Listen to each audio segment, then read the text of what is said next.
നമ്മളുണ്ടാക്കിയ beef കറി പൊറോട്ടയുടെ മുകളിലൊഴിച്ച് ഒരു രണ്ട് piece ഇത് ഇങ്ങനെ എടുത്ത് ഇങ്ങനെ അത് പിടുത്തം പിടിച്ചാലും ഒരു രക്ഷയില്ലാത്ത സാധനമാണ്. ഒന്ന് ട്രൈ ചെയ്ത് നോക്കാം, ഇഷ്ടപ്പെടും ഉറപ്പാണ്. നമുക്ക് ആവശ്യമുള്ള പൊടികൾ: മഞ്ഞൾപ്പൊടി, മുളക് പൊടി, ഗരം മസാല, മല്ലിപ്പൊടി, സ്ലൈസായി കനം കുറഞ്ഞ് അരിഞ്ഞു വെച്ചിരിക്കുന്ന സവാള, ഇഞ്ചി വെളുത്തുള്ളി ചതച്ചത്, തക്കാളി ചെറുതായി അരിഞ്ഞത്, മല്ലിയില, കറിവേപ്പില, ബീഫ്. ആദ്യം തന്നെ കുക്കറിലേക്ക് കുറച്ച് എണ്ണ ഒഴിച്ചു കൊടുക്കാം. അതിലേക്ക് ഇഞ്ചി വെളുത്തുള്ളി ചതച്ചിട്ട് കൊടുക്കാം. അതിൻ്റെ പച്ചമണം മാറുന്നിടം വരെ ഇളക്കിക്കൊണ്ടേയിരിക്കണം. അതിലേക്ക് സവാള ഇട്ട് കൊടുക്കാം. അത് പെട്ടെന്നൊന്ന് വഴരുന്നതിനായി അതിലേക്ക് കുറച്ച് ഉപ്പുപൊടി കൂടി ഇട്ട് കൊടുക്കാം. ഇതൊരു ബ്രൗൺ കളറാകുന്നിടം വരെ ഇളക്കിക്കൊണ്ടേയിരിക്കണം. ഇതിലേക്ക് മഞ്ഞൾപ്പൊടി, മുളക് പൊടി, മല്ലിപ്പൊടി, ഗരം മസാല ഇതൊക്കെ ചേർത്ത് പച്ചമണം മാറുന്നിടം വരെ ഇളക്കിക്കൊണ്ടേയിരിക്കണം. ഇത് നന്നായി ഇളക്കി കൊടുക്കണം, പൊടി കരിയാതെ സൂക്ഷിക്കണം. അതിനുശേഷം നമ്മൾ അരിഞ്ഞു വെച്ചിരിക്കുന്ന തക്കാളി ഇട്ട് കൊടുക്കാം.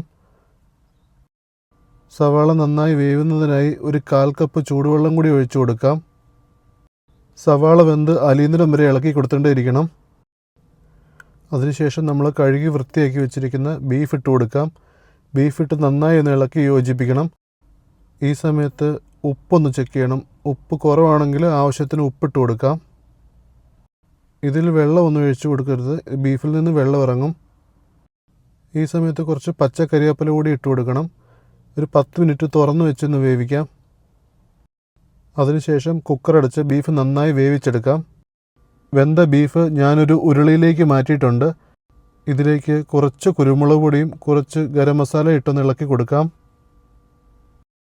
ഇതിലെ വെള്ളം ചെറുതായിട്ടൊന്ന് പറ്റിച്ച് ചാറൊന്ന് കുറുക്കിയെടുക്കണം.